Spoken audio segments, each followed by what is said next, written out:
بسم الله الرحمن الرحيم الحمد لله رب العالمين والصلاة والسلام على أشرف المرسلين سيدنا ونبينا ومولانا محمد وعلى آله وصحبه أجمعين رب اشرح لي صدري ويسر لي أمري واحلل عقدة من لساني يفقهوا قولي. السلام عليكم ورحمة الله تعالى وبركاته.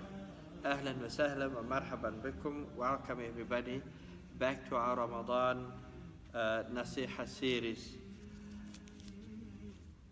We look at people in the month of Ramadan, and the ulama says that you could probably divide people into 10 different categories when it comes to the month of Ramadan. We'll go through the different categories inshallah ta'ala, and we see where we fall in terms of that. The first of that is obviously Bunya al-Islam ala kham shahadat wa la ilaha illallah wa anna Muhammadan Rasulullah. The first of that is that you must be Muslim. And coupled with being Muslim is that you must be baligh, you must be mukallaf, you must be of age, puberty age. You must be aqil, you must be sane, you know what you are doing, you know right from wrong and so on, and that you are a resident where you are, and that you are able and capable to fast, and that you are free from anything that would prevent you from fasting. Those are basically the beginning of things as far as the first category of people is concerned. That is very clearly in the Holy Quran, in the Dalil of the Nabi Muhammad ﷺ, and ulama have consensus about it.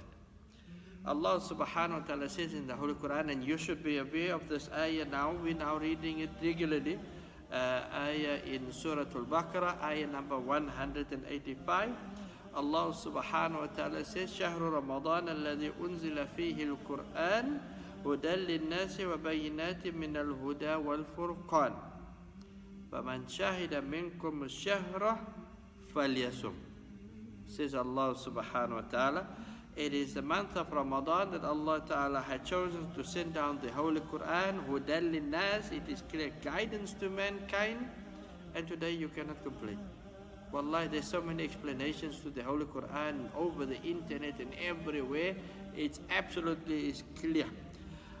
Clear guidance, the Holy Quran to mankind. And it is also your criteria as to what is right and wrong, what is halal and what is haram. فَمَنْ شَهِدَ مِنْكُمُ الشَّهْرَ. If Allah has honored you to be around in the month of Ramadan, then fast. Then it is wajib, compulsory for you to fast. So first one is that it is compulsory on the Muslim community. The Nabi alayhi salatu wasalam says in a hadith, إِذَا رَأَيْتُمُ الْهِلَالَ فَصُومُوا. When you see the moon, then fast. Then fast. And then we're going to come through that special door on the day of Yawm al-Qiyamah into the Jannah called Bab al-Rayyan. You know, anybody coming through there, people that fasted, they were going to come. Then suddenly one person stopped, oh no, where are you going? And he says, I'm with them. He said, you didn't fast. You didn't fast. Please, you can't come into this door.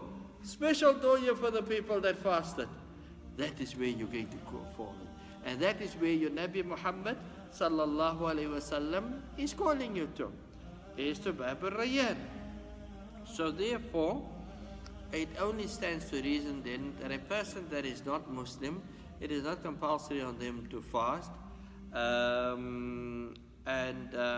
But if that person were to become Muslim during the day of Ramadan, the ulama says it would be in his best interest to rather just stay away from the food for the rest of the day. If that person has been inspired and feels, Ya Allah, during the day, feels, you know what, this is the deen. And it is. It definitely is. This is the deen. This is where I want to be. Oh, I heard the adhan. I remember one person that came to me that became Muslim. I asked him, so why do you want to become Muslim? What is it that motivated you and whatever? And he said, I heard the adhan. I hope all the mu'adhins are taking note. He says, I heard the adhan And wallahi, that adhan affected my heart. That is what drove me to the masjid. So therefore, Allah subhanahu wa ta'ala clearly says in the Holy Quran, Surah Al-Anfal, ayah number 38, كُلِّ الَّذِينَ كَفَرُوا إِن يَنْتَهُوا يُغْفَرْ لَهُم مَا قَدْ سَلَفَ. Say to the people who do not believe, say to them, if they were to leave of that disbelief, then everything that you've done in the past is wiped away. It's no longer applicable. But what you've done of good will stay in your books. How's that? What you've done of good will stay in your book. So therefore, when a person that has not been Muslim then accepts Islam, and then that person would stay away from any food or drink for the rest of the day. That's the advice of many of the ulama. We come to the second group of people in the month of Ramadan are the young. Now we know it is not wajib, it's not compulsory for those children who are not baligh that they should fast. The Nabi alayhi salatu wasalam says very clearly in the hadith, رفع القلم عن ثلاثة عن النائم حتى يستيقظ عن الصغير حتى يكبر وعن المجنون حتى يفيق. There's many narrations of this, so bear with me with this one. Meaning that my ummah will not be responsible, or the three types of people in my ummah that will not be held responsible for what they do. عن النائم حتى يستيقظ. Is a person does anything while he's asleep? You can't keep him responsible for what he says and doesn't do in his sleep until he wakes up. وَعَنِ الصَّغِيرِ حَتَّى يَكْبُرُ. Or the young until they become baligh. وَعَنِ الْمَجْنُونِ حَتَّى يَفِيقُ. Or the person that loses their sanity until they come back to their sanity. So therefore, these are the three categories of people. They're not required to be fasting. The young that is here is not required to be fasting until they become baligh. So that is what the hadith is about in terms of the fasting. But do we tell our children to fast before they are baligh? Did the Sahaba do this before they are baligh? Of course we do that, because this is how they train. This is how they become used to. Then it is not a major issue for them when they start fasting. Did the Sahaba do it? Yes, they did it. The Sahaba used to train their children to fast, and if they were to cry, they would take them to the masjid, and they would make for them different kinds of doll with wool and so on, and they would play with it so that it occupies them until the time of Maghrib would come.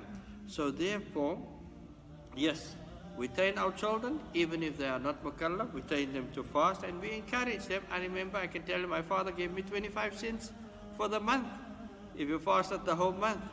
I don't know, today how much the children are getting. I'm not going to take a chance to say out something, I might put the parents into trouble. So let's stay there. But we encourage our children. How beautiful it is when the children do fast.